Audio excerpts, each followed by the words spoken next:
Les Russes qui ont pris le contrôle de la ville de Kherson, c'est dans le sud de l'Ukraine. 3 écoles, une cathédrale détruite dans la grande ville de Kharkiv à l'est. 2 enfants tués dans une ville d'ailleurs à côté. 3 bus vont partir de la capitale Kiev aujourd'hui avec des Français à bord. Ils seront évacués. Information qu'on vous révèle ce matin sur RMC.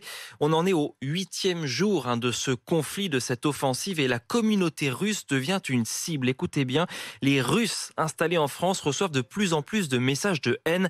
La preuve avec Léna Marjac pour RMC.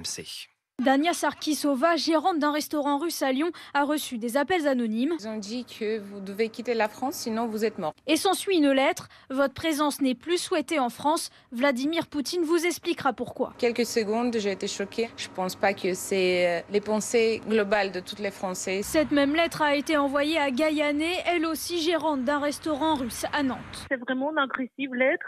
C'est choc.